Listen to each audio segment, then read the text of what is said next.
Sergio nos ha respondido y una vez más ha vuelto a mentirnos. Es correcto, me invitaron a que para debatir con este musulmán debo hacer un rezo satánico. Y por otro lado, Sergio, te veo tan firmemente en tu fe que te invito a que hagamos un directo donde ambos nos reunamos y hagamos súplica al creador de los cielos y de la tierra, al creador de todo cuanto existe, y le pidamos que caiga una vida miserable en esta vida mundanal y el castigo más humillante en la vida de después sobre aquel que miente. Como si el musulmán tuviera derecho de poner las condiciones. Otra vez con la excusa de un rezo satánico. ¿Acaso no le quedó claro a Sergio cómo pusimos su mentira en el anterior vídeo? Si realmente, Sergio, tú creyeras que mi invitación sincera es un ritual satánico, ¿por qué tú mismo en el chat me invitas a hacer un 2 versus 2, donde usted por temor no fue capaz de hacer esta súplica y quiso añadir un hermano y compañero suyo que sí estaba dispuesto a hacer esta súplica? Si realmente, Sergio, tú pensaras que esto es un ritual satánico como tú dices, ¿por qué lanzarías a tu hermano y compañero a un ritual involucrado con el diablo? Cuando se supone que un buen cristiano como usted debería querer y desear para su prójimo lo mismo que para sí mismo. El hecho, Sergio, que haya negado tu debate en un primer momento era porque para mí dejaría claro públicamente que tu negación a esta súplica sincera ya dejaba claro una inconsistencia por tu parte entre tu fe y el mensaje que predica. Pero realmente acabé negando su debate. ¿Aceptas debatir conmigo si Jesús era musulmán o no? Sí, Sergio, por supuesto que acepto tu debate. Visto lo visto, no vayas a manipular una vez más y decir que un musulmán se acobardó ante usted. Pero apunta porque se quedó corto tu debate. ¿Era Jesús Dios o hijo de Dios o era Jesús musulmán? Te ofrezco que hagamos este debate en un debate reglado y profesional, en un canal de podcast ajeno a nuestros canales. No solo acabo aceptando su debate, sino que lo actualizo y le escribo personalmente para que empecemos a organizar este mismo. Y adivina qué, Sergio aún no ha respondido. ¿No es esto otra mentira de Sergio Guerra? Ahora,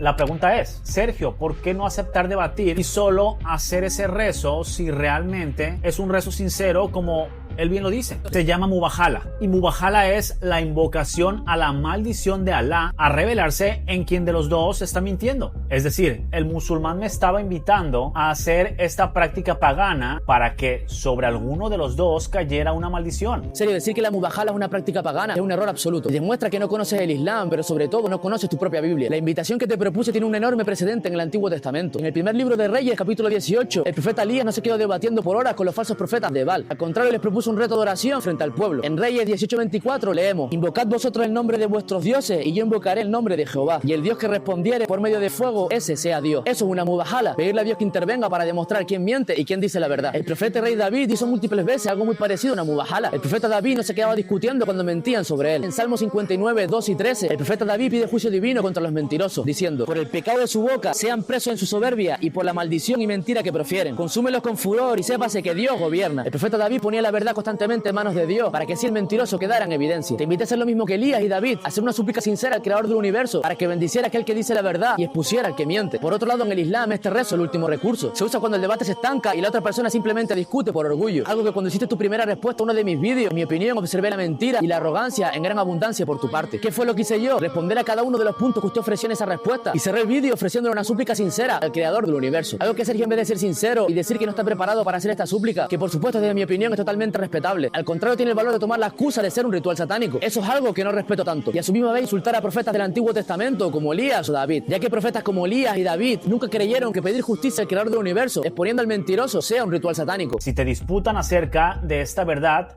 la historia de Jesús, después de haberte llegado el conocimiento, diles: vengan, convoquemos a nuestros hijos y a los suyos, a nuestras mujeres y a las suyas, y presentémonos todos. Luego invoquemos que la maldición de Dios caiga sobre los que mienten. Tú mismo lo has dicho, Sergio, hagamos que la maldición de Dios caiga sobre los mentirosos, no la maldición de Satanás como tú quieres hacer ver a tus espectadores. Está perfectamente claro. El musulmán pensaba que íbamos a caer en su trampa y no lo sabíamos. Por otro lado, parece ser que no conoce el significado de la palabra trampa. Una trampa está diseñada para que uno solo pierda. En la Mubahala, Sergio, si yo soy el que miente, yo soy el perdedor. Si tú eres el que miente, tú eres el perdedor. ¿Cómo puedes llamarlo trampa cuando la maldición de Dios cae por igual sobre el mentiroso de entre nosotros dos? ¿No se da cuenta, Sergio, cuando yo propongo esta súplica, yo me pongo al mismo nivel de peligro que usted? Ahora, te voy a decir yo a ti algo que este musulmán te aseguro que no sabe. En la época del profeta, poco antes de su muerte, en Medina se mantuvo en una disputa con cristianos sobre que Jesús era musulmán, a los cuales quería que se les sometieran o le pagaran la jizya. Y Mohammed quiso usar esta misma táctica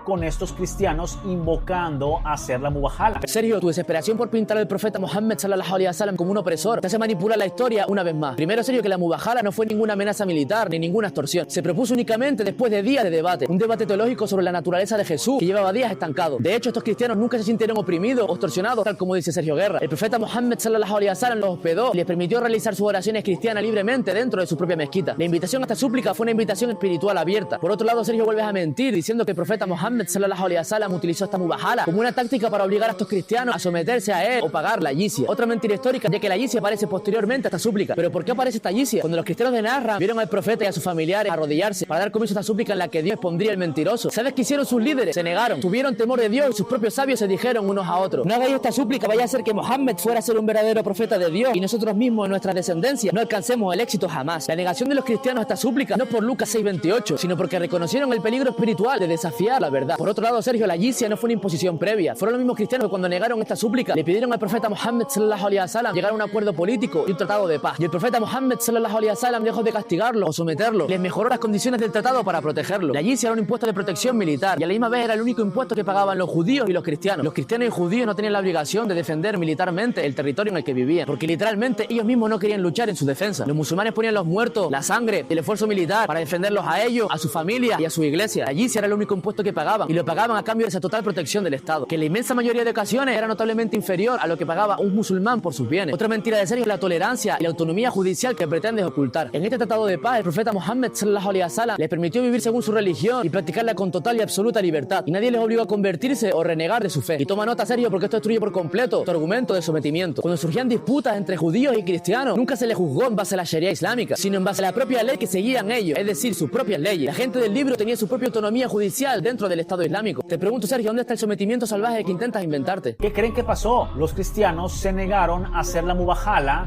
que tanto quería Mohammed, como bien se nos manda en la Biblia. Sin embargo, esta terminó siendo el motor sobre el cual el profeta aceptara que sobre quien mintiera le cayera una maldición. Eso es completamente falso, ya que la mubahala nunca acabó realizándose, ya que estos mismos cristianos rechazaron esta súplica por el temor de que Muhammad sallallahu alaihi wasallam fuera un verdadero profeta de Allah subhanahu wa ta'ala, decidiendo ellos mismos negarse esta súplica y ofrecerle al profeta Muhammad sallallahu alaihi wasallam un tratado de paz. Y la cuestión le salió mal al profeta, ya que este al tiempo terminó muriendo en junio del 632, menos de un año de la mubahala. Todos sus familiares que asistieron a la mubahala, Ali, Fátima, Hassan y Hussein, murieron de forma terrible. Ahora, ojo aquí, el tiempo en el cual el efecto de la mubahala se consolida contra el que mintió no se dice en el Corán, pero fuentes confiables indican que el que haya mentido no sobrevivirá en su primer aniversario. Sin embargo, ojo aquí, la mubahala fue hecha por Mohammed en octubre del 631 y Mohammed, quien maldijo la delegación cristiana, terminó muriendo antes de que se cumpliera ese año en junio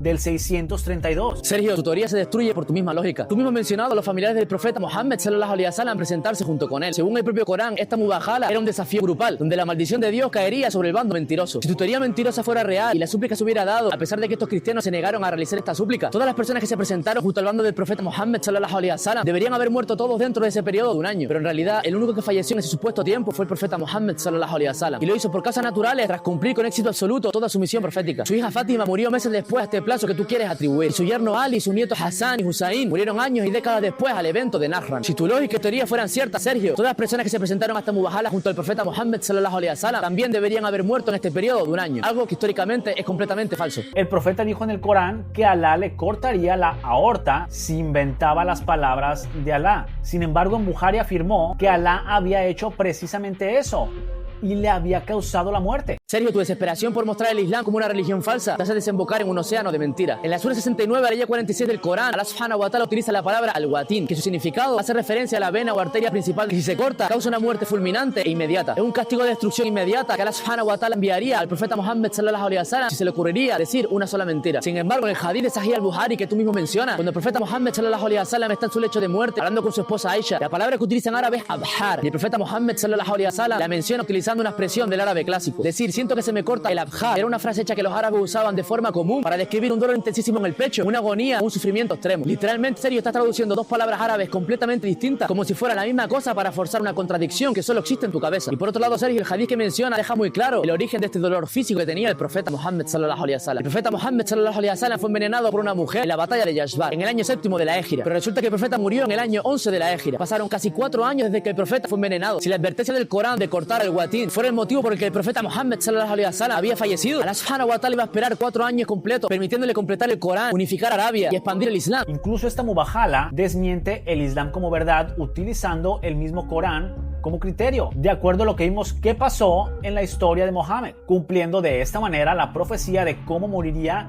si este era un falso profeta. Esto es otra mentira más, ya que es una teoría construida por las mentiras de Sergio Guerra, su revoltillo histórico y su misión de la información histórica más relevante para acabar concluyendo en una teoría falsa como esta. Conclusión.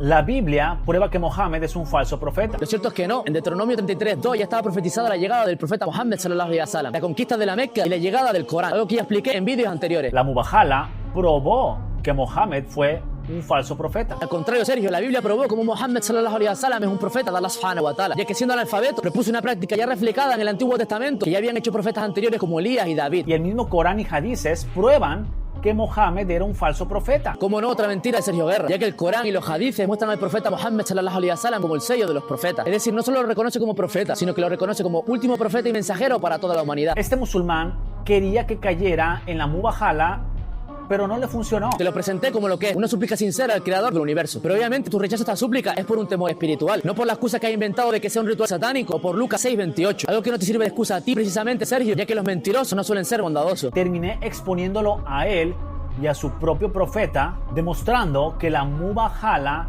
exponen al Islam y a su falso profeta como mentira. Otra mentira más de Sergio. Todo el vídeo ha sido una tergiversación histórica de don Sergio. Pero para que no sea yo el que lo diga, voy a adjuntar a este vídeo una lista de 35 mentiras, tergiversaciones históricas y omisiones de información importante a la hora de realizar este vídeo, para que así los más interesados en este tema puedan buscar la información por su propia cuenta y valorar personalmente los argumentos expuestos por Sergio Guerra. Sígueme para seguir aprendiendo sobre la creación de Allah subhanahu wa ta'ala y los milagros que hay detrás de su revelación.